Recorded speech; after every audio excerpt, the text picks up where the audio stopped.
Le Seigneur soit avec vous.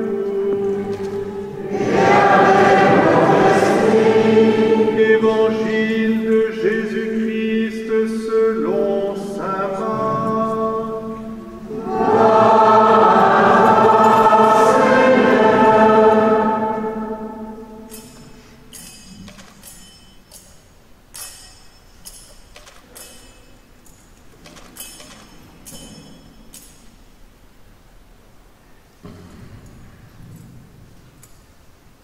En ce temps-là, Jésus revint à la maison avec ses disciples, où de nouveau la foule se rassembla, si bien qu'il n'était même pas possible de manger. Les gens de chez lui, l'apprenant, vinrent pour se saisir de lui, car ils affirmaient « Il a perdu la tête ». Les scribes qui étaient descendus de Jérusalem disaient « Il est possédé par Beelzéboul. C'est par le chef des démons qu'il expulse les démons. » Les appelant près de lui, Jésus leur dit en parabole « Comment Satan peut-il expulser Satan? Si un royaume est divisé contre lui-même, ce royaume ne peut pas tenir. Si les gens d'une même maison se divisent entre eux, ces gens ne pourront pas tenir.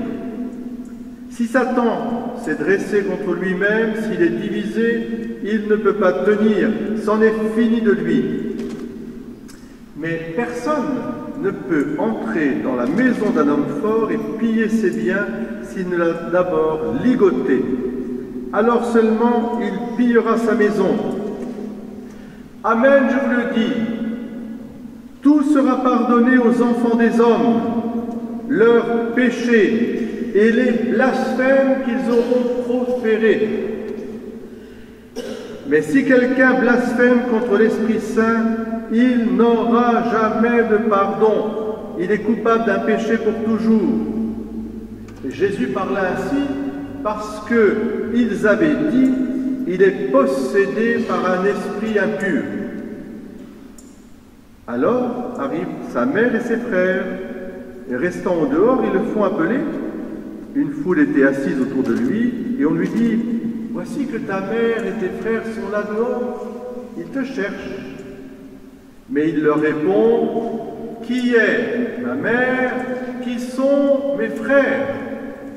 Et parcourant du regard ceux qui étaient assis en cercle autour de lui, il dit « Voici ma mère et mes frères. Celui qui fait la volonté de Dieu, celui-là est pour moi un frère, une sœur, une mère. » Alléluia, Alléluia,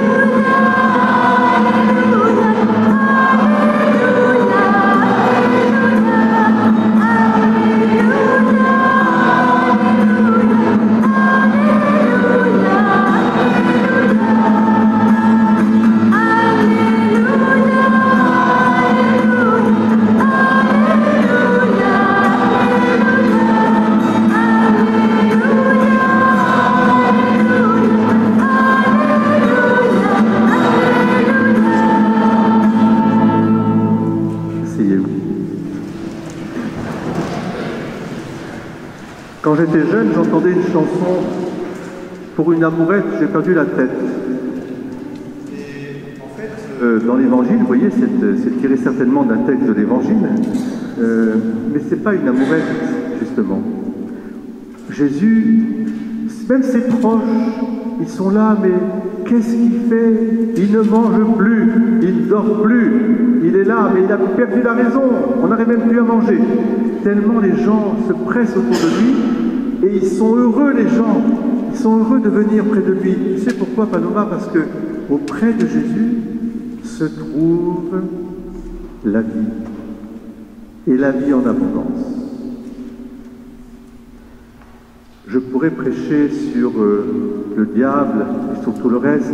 Je l'ai fait à Gadagne et je l'ai fait à Jonquerette, mais aujourd'hui je veux insister sur un autre point qui est très important, c'est de relier l'arbre de vie de la Genèse à l'arbre de vie de la croix, duquel va découler toute la vie éternelle. Oui, aujourd'hui, grâce au Christ, nous pouvons manger de l'arbre de vie, et de cet arbre de vie qui vient de Jésus offrant sa vie sur la croix, et de son cœur ouvert, laissant jaillir l'eau et le sang, tous les sacrements qui nous sont donnés. Vous comprenez jusqu'où le retournement s'est fait.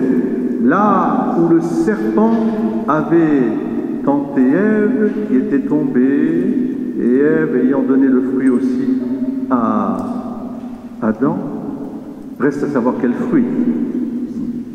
Je vous laisse distinguer entre les pommes, les poires, les fraises, etc. Les figues aussi.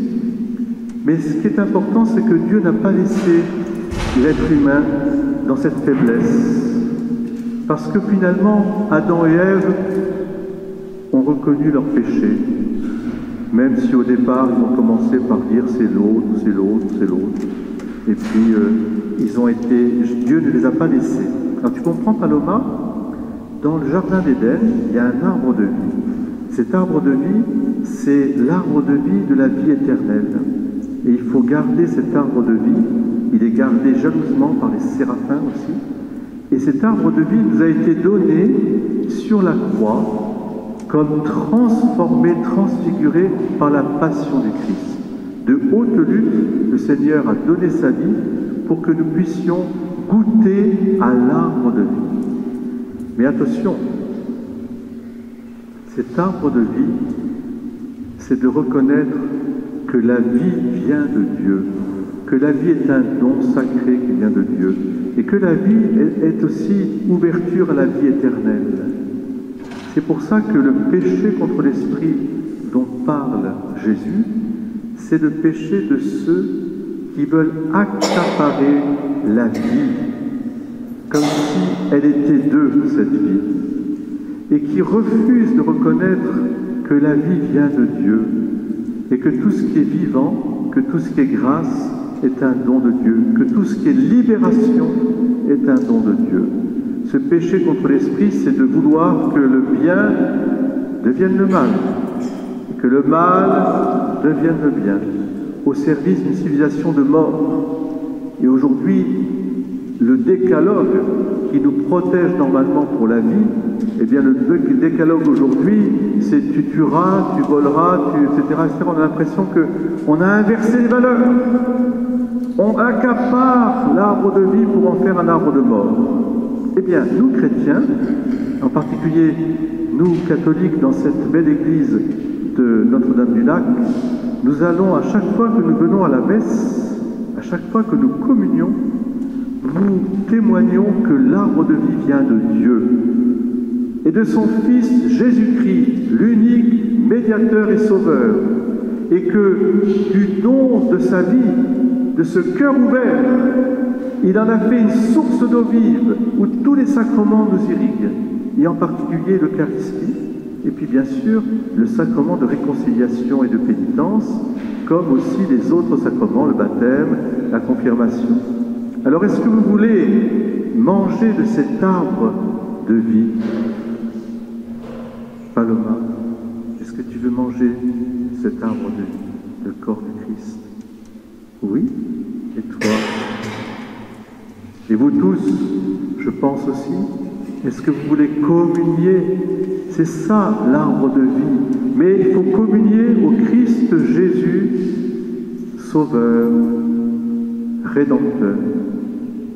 Et voilà pourquoi la bonne nouvelle du salut, c'est de nous dire que tous nos péchés seront pardonnés, même les blasphèmes. Mais pas, sauf un péché. Le péché contre l'esprit, qui est précisément celui qui consiste à inverser les valeurs et à faire du bien un mal et du mal un bien. Jésus expulsant les démons, on dit que c'est au nom de Béelzéboul qu'il expulse les démons. C'est un péché contre l'esprit.